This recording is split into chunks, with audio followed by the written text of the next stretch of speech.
noite, boa noite. A senhora representa o que tem de mais de aguerrido na oposição ao atual governo. A senhora várias vezes se manifestou dizendo que se sente vivendo num regime de exceção. O governo atribui às forças políticas que a senhora representa a busca de um outro estado de exceção. E a senhora diz que está pretendendo atuar de forma em busca de um equilíbrio. Que equilíbrio seria esse?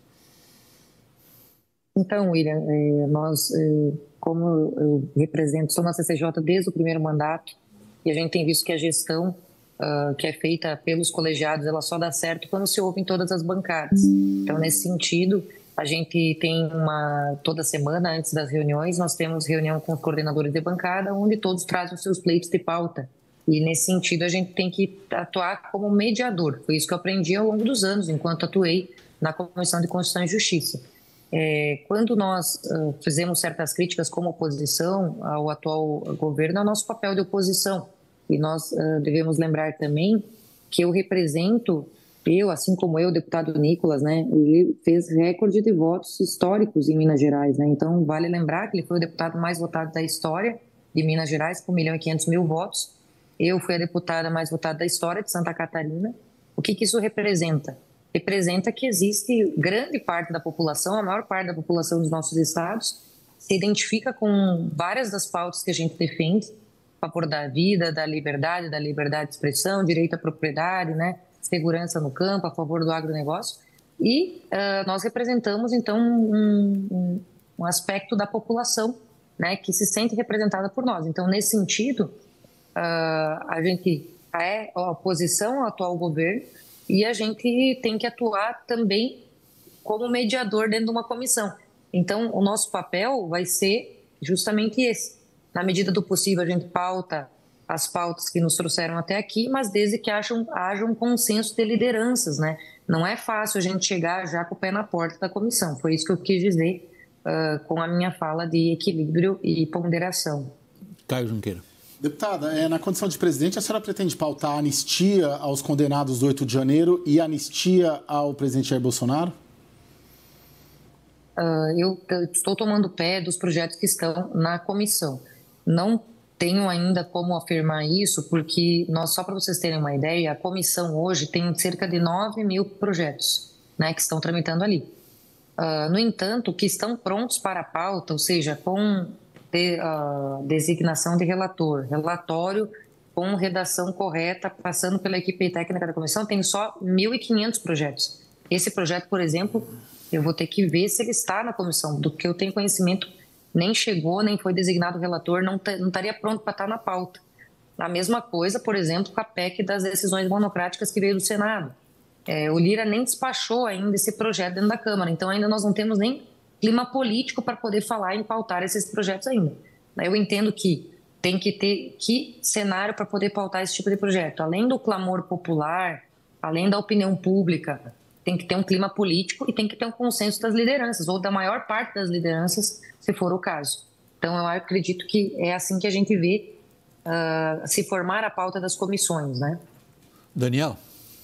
Deputada, a senhora tem se notabilizado pela defesa de uma pauta bastante conservadora na área de costumes, por exemplo. Essa vai ser a pegada que a senhora vai tentar imprimir também à frente da CCJ? Essa pauta de costumes tenderá a avançar, apesar de uma resistência muito grande de outros partidos? Olha, na medida do possível, com certeza, nós vamos tentar pautar alguns desses projetos de conservadores, né, da pauta dos costumes. Mas como eu falei para vocês, não adianta eu também pautar um monte de projetos da pauta de costumes só pela minha vontade e chegar lá e ter um kit de obstrução e não ter voto para aprovar. Então tem que ter estratégia também, até para pautar esse tipo de projeto, né? Não dá para a gente ir no oba-oba também. Se tiver o clima, a oportunidade, o interesse e o apoio dos colegas, com certeza a gente vai tentar pautar algumas pautas que me elegeram também, que me trouxeram até aqui. Quais delas? Quais que a senhora gostaria de priorizar? Olha, como eu falei para vocês, eu fui eleita hoje, eu estou conversando aqui, eu estava conversando com a secretária da comissão. Esse trabalho temático ele vai começar amanhã. Eu ainda nem sei quais desses projetos estão, por exemplo, na comissão, que poderiam estar no ponto de ser pautado. Então, eu tenho que ter bom senso antes de me pronunciar sobre algum deles, mas com certeza, na medida do possível que a gente vai se inteirando, a gente vai dando conhecimento à opinião pública, né? Até para ver se tem o clima e a oportunidade de estar pautando esses projetos, né? Thaís Herete. Deputada, a senhora votou contra a reforma tributária e esse ano é um ano importantíssimo para esse debate, porque é o ano da regulamentação da reforma e ela não só é bem recebida pela sociedade civil, pelo empresariado, pelos investidores, como ela é uma ferramenta importante para o país crescer. O que a senhora vai fazer com os projetos da reforma tributária que chegarem aí na CCJ? Olha, eu sempre fui a favor de termos uma reforma tributária que traga menos burocracia, que traga menos taxação para o cidadão. A reforma tributária desse governo foi aprovada sem ter o meu voto a favor. Com certeza, alguns projetos vão ser submetidos na Câmara. Muitos dos projetos, inclusive, que deveriam ter passado pela CCJ antes de ir para o plenário, foi pulado da CCJ, foi direto para o plenário, né?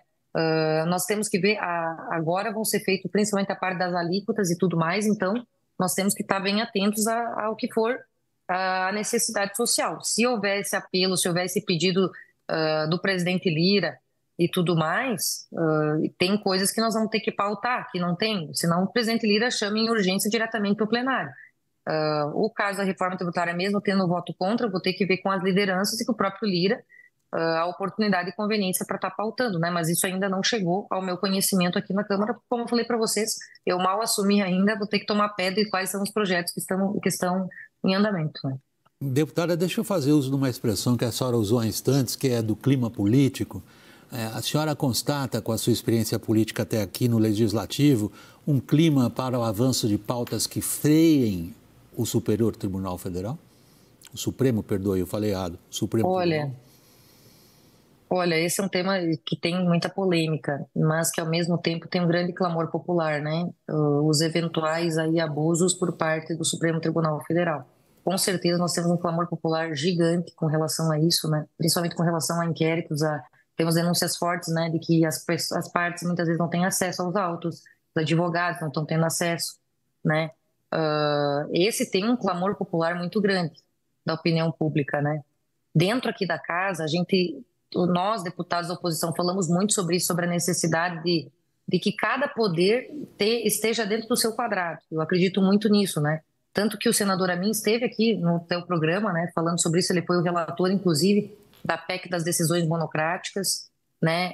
Fez um brilhante relatório, porque é perigoso que muitas vezes o próprio Supremo usurpe a competência do Legislativo. Eu sou uma ferrenha defensora de que muitas vezes o Congresso Nacional, ao se omitir sobre certos temas, está no seu direito de legislador, inclusive, e que o Supremo não pode legislar no nosso lugar, não pode descriminalizar drogas no nosso lugar, não pode decidir sobre o marco temporal quando nós temos projetos de lei em andamento na casa.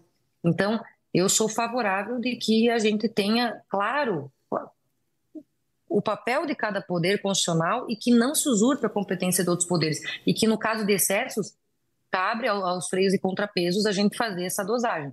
De nossa parte na Câmara, nós não temos o poder de limitar, cabe ao Senado a limitação desses excessos, né? A Câmara tem o freio e contrapeso com relação à presidência da República, por exemplo, no caso do impeachment. Então, com relação a isso, eu não tenho o que me pronunciar. E com relação à PEC das decisões democráticas, como eu falei para vocês, de parte do presidente Lira não foi nem despachado. Então, não temos nem como ter uma noção de se existiria essa oportunidade de estarmos pautando. Mas eu sou favorável a essa PEC que foi aprovada no Senado e acho que ela seria muito importante para o país num momento em que o judiciário está extrapolando, sim, no meu entender, de muitas das suas competências. Deputada Federal Caroline Toni, do PL por Santa Catarina, muito obrigado aqui do WW pela sua participação. Deputada, boa noite.